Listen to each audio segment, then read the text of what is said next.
অনেক দিন যাবৎ এভাবে ভিডিও বানায় না। তবে দেশের পরিস্থিতি মাঝে মধ্যে এমন হয় যে ভিডিও না বানালেও হয় না।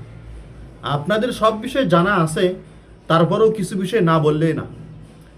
একজন মেয়ে এই অশ্লীলতার ছোঁয়া থেকে নিজেকে বাঁচিয়ে ইসলামের পথে চলার জন্য সব কিছু গ্রহণ করেছে, বিবাহ করেছে। এখন 15 বছর 16 বছরে বিবাহ করার কারণে কিছু নারীবাদীরা, শাহবাগীরা তার বিচার করার জন্য, তার সাথে সংশ্লিষ্ট কে কে আছে, কারা আছে, তাকে কে বিবাহ করলো, কারা বিয়ে দিল, এই নিয়ে তাদেরকে শাস্তির আওতায় নিয়ে আসার কত ধরনের আইন বলা হচ্ছে।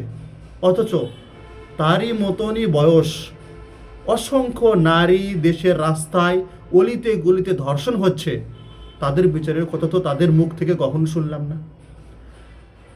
আরও হাসির বিষয়, যে সময় দেশের মানুষ সংকটের মধ্যে দিয়ে চলতেছে, ওই সময় দেশের নেতা নিজের মেয়ের মনোরঞ্জনের জন্য সিনেমা হলে হলে যাচ্ছে। আগে মানুষ মানুষ বিপদে পড়লে যায় আল্লাহর কাছে, মসজিদে।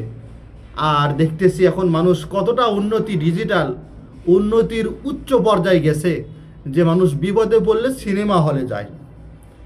এই কথাগুলো বললে অনেকেই বলে রাজনীতির কথা, অনেকে অনেক কথা বলে। তবে দেশের পরিস্থিতি বড় ভয়াবহ।